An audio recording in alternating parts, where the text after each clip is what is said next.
इंसान पैदा होता है, संसार का काम करता है, बुढ़ा होता है, लास्ट में मर जाता है। पैदा हो गया, उसके बाद वो बुढ़ा होगा कि नहीं होगा कोई जवाबदारी नहीं। कब मरेगा ये भी कोई जवाबदारी नहीं।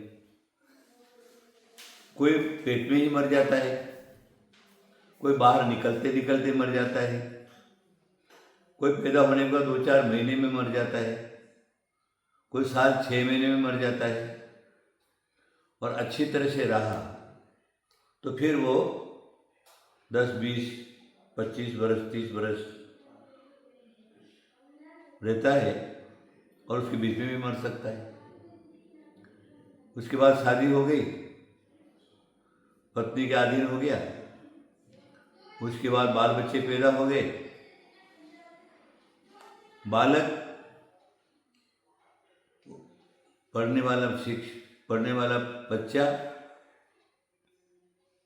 और उसके बाद जो क्या है संसारी, फिर वो प्रौढ़ वगैरह आदि आदि होकर के आगे बढ़ता रहता है। बीच में भी मर जाता है, और नहीं मरा तो बुढ़ा अवश्य होता है।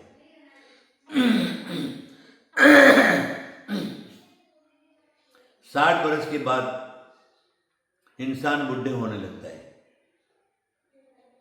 ध्यान में रखिए, यमराज जो है सबसे पहले उसके शरीर में जब प्रवेश करता है उसकी घुटने तोड़ देता है,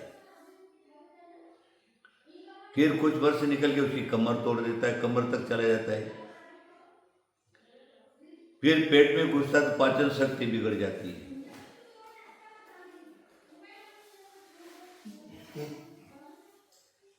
पाचन शक्ति बिगड़ जाती है।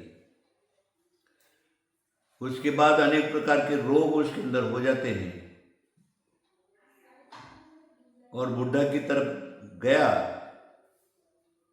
तो स्मृति चली जाएगी, आंखें चली जाएगी, कान चला जाएगा, दांत टूट जाएंगे, बोली लड़खड़ाने लगेगी, और शरीर में एक प्रकार की कंपन छूटेगी, कांपने लगेगा। और समय आया तो आयुष कर्म बाकी है, शरीर काम नहीं देता है, तो खाट के ऊपर पड़ा पड़ा वो सड़ता रहता है बुढ़ा। खाने के टाइम पर खाना नहीं मिलता, पानी के टाइम पर पानी नहीं मिलता, दवाई के टाइम पर दवाई नहीं मिलती, और शरीर उसको रोग से ग्रसित रहता है, रोग उसको तकलीफ देता है, मात्र आर्त ध्यान करता है। इतनी तकलीफ होने के बाद फिर भगवान से प्रार्थना करता, भगवान ये तकलीफ हमको नहीं चाहिए, अब मेरे को संसार से उठा लो, मौत दे दो तो बहुत बढ़िया है, मेरा मरण हो जाए। लेकिन इतना जल्दी मरण भी नहीं होता, क्योंकि जीवन में उसने धर्म नहीं कमाया, कोई विशेष काम नहीं किया, परोपकार काम नहीं किया है, अच्छा कार्य नहीं किया है। इसलिए अंतिम में उसके जो वर्ष निकलते बुढ़ापे के, बहुत कठिन वर्ष टाइम निकलता है उसका, और वो पड़ा पड़ा मरण को मांगता रहता है, मौत से जो क्या जूझता रहता है, और शरीर क्षीण होने के बाद आखिर वो मर जाता, मरणोन्मुख हो जाता। ध्यान में रखिए, मरण अवश्यंभावी है, आपको मरना है, ये बात ध्यान में रखिए। अब कैसे मरना है वो तुम्हारे पर निर्भर है। अच्छा आदमी भी मर सकता है, अच्छा आदमी भी मरता है, और बुरा आदमी भी मरता है, सेठ भी मरता है, साहूकार भी मरता है, गरीब भी मरता है, राजा भी मरता है, रंग भी मरता है, मरना तो है ही। अब तुम साथ में क्या लेकर के जाते ये सोचना है। साथ में तुम्हारे कुछ भी नहीं जाएगा, जो कुछ तुमने किया वो सब का सब यहीं पड़ा रह जाएगा। नीतिकार सिकंदर शहनशाह जाता, सभी हाली भी हाली थे, सभी थी साथ में दौलत मगर 2 हाथ खाली थे। जब सिकंदर मरा मरने के पहले वो सब लोगों को बता गया मेरा जनाजा निकाला जाए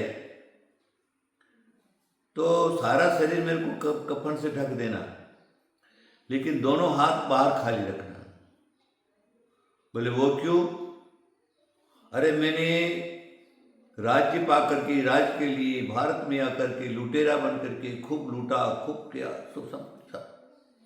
सब कर दिया। इतना घोर अन्याय करने के बाद भी, इतना सारा वैभव, माणिक, मोती, हीरा, पन्ना, सोना आदि का ढेर लगा हुआ है, इतना हमला करने के बाद भी मेरे साथ में कुछ भी नहीं जा रहा, दोनों हाथ खाली जा रहा हूँ, ऐसा लोगों को दिखाने के, क्योंकि लोग भी मेरे रास्ते पर नहीं चले, मेरा किया हुआ जो कर्म है उस कर्म को नहीं पकड़े और संसार की स्थिति को समझे। खाली हाथ आए थे और खाली हाथ ही चला जाना है। लोगों को सद्बुद्धि आने के लिए मेरे दोनों हाथ खाली छोड़े। आप सोच लीजिए, समझ लीजिए, इतिहास बताने की कोई आवश्यकता नहीं है। आपको सब कुछ मालूम है। आप जो मनुष्य शरीर में आए हैं, आपको मरना अवश्य है। मरोगे तो कुछ भी साथ में लेकर के नहीं जाओगे, खाली आए और खाली जाना है।